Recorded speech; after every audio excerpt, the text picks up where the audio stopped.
നമുക്കറിയാം ഈ letter A എന്നുള്ള ലെറ്റർ ആണ്. എ ലെറ്റർ അല്ലേ? എ എ എന്നുള്ള ലെറ്ററിന് മുകളിൽ നമ്മൾ എന്ത് കൊടുക്കണം? ഇങ്ങനെ ചിഹ്നം ഉണ്ട് മലയാളത്തിൽ. എക്ക് മുന്നിൽ ഇങ്ങനെ ചിഹ്നം ഇടുമ്പോൾ അതെന്താ വായിക്കും? I sound. ഇതെന്തായിപ്പം? I sound. ഐ എന്നുള്ള ലെറ്റർ. ഇനി നമ്മൾ ഹിന്ദിയിൽ എ ലെറ്ററിന് ഈ ഒരു ചിഹ്നം കൊടുക്കണം. ഈ ചിഹ്നം ഏതാണ്? നമുക്കറിയാം, ഒരു ചെറിയ വരയാണ്. അക്ഷരത്തിന് മുകളിലുള്ള ഈ ഒരു വരയാണ് ഐ സൗണ്ട് എന്ന്. അപ്പൊ എയുടെ മുകളിൽ ഇങ്ങനെ ഒരു വര കൊടുത്തപ്പോൾ അതെന്തായി? ഐ. ഐ. റെഡി അല്ലേ? ഐ. ഇനി നമ്മൾ പറഞ്ഞു എ ലെറ്റർ മുകളിൽ വര വന്നപ്പോൾ ഐ. ഐ എന്നുള്ള സൗണ്ട് എങ്ങനെ വരിക നോക്കുക നമ്മൾ അല്ലേ?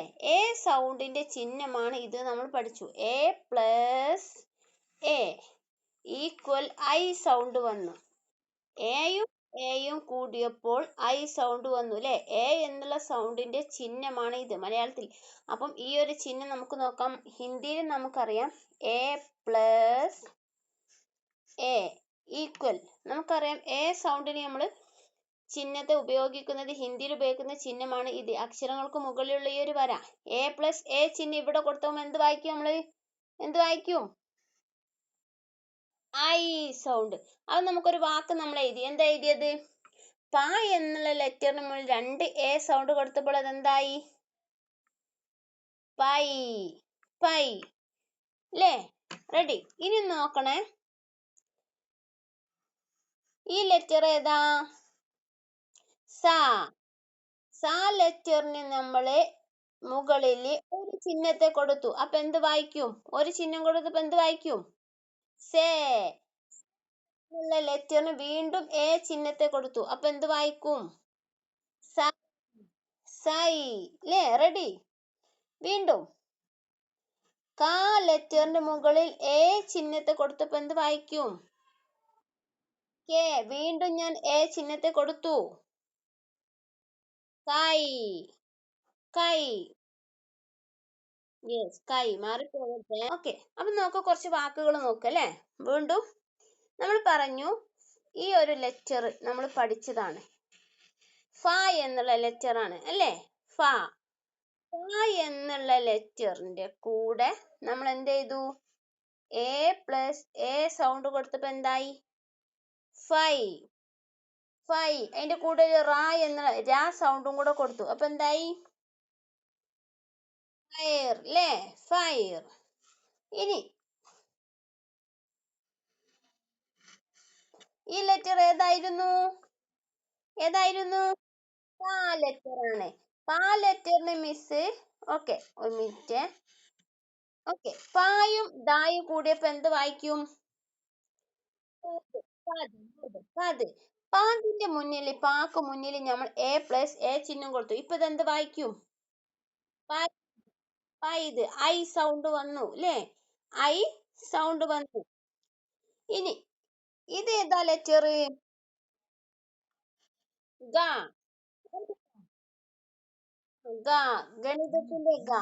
ഇതിന്റെ കൂടെ ഞാൻ ഇപ്പൊ ഇതെന്ത് വായിക്കും? ബസ്. ഈ ഗാക്ക് ഞാൻ എ പ്ലസ് എ സൗണ്ട് കൊടുത്തു. അപ്പൊ എന്ത് വായിക്കും? ഇനി എല്ലാവർക്കും അത്യാവശ്യമുള്ള ഒരു സാധനമാണ് ഇത്. അതെന്തായിരിക്കും? എന്തായിരിക്കും? എല്ലാരും കീശയിൽ ഇതുണ്ടാവും. എന്താന്നൊരു ആൻസർ പറഞ്ഞേ. എന്താ? പൈസ. മണി അല്ലേ? ഇപ്പൊ ഇതെന്താ വായിക്കും? ഇതെന്ത് വായിക്കും?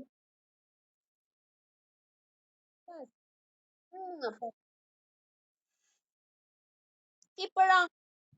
ഇപ്പോഴോ? എ സൗണ്ട് കൊടുത്തു. ഇപ്പൊ എന്ത് വായിക്കും? പൈസ. യെസ്.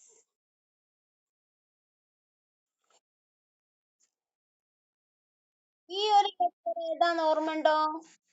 ഈ ലെറ്റർ ഏതാ?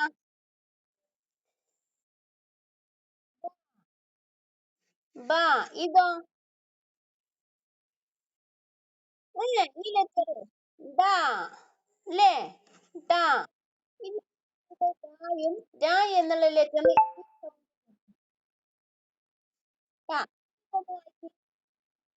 ബട്ട് ബട്ടരി എന്നുള്ളതിന് ഞാൻ എ സൗണ്ട് കൊടുത്തു. അപ്പൊ വായിക്കും. Battery. Yes, battery. Good good. Battery. Battery അല്ലേ? അപ്പം ഐ സൗണ്ട് എല്ലാവർക്കും സെറ്റ് ആയോ? എ സൗണ്ടും എ സൗണ്ടും പിന്നെ പ്ലസ് കൂടുമ്പോ ഐ സൗണ്ടും എല്ലാവർക്കും റെഡി ആയോ? എ സൗണ്ട് ഐ സൗണ്ട് പരിചയപ്പെട്ടത് ഐ സൗണ്ട് ആണ്. പൈ, പൈ, ഗൈ, പൈസ, ബൈറ്റരി. സെറ്റ്. ഇനി ഓക്കെ, ഞാൻ ഓരോരുത്തരെ വിളിക്കാൻ പോവാണ്.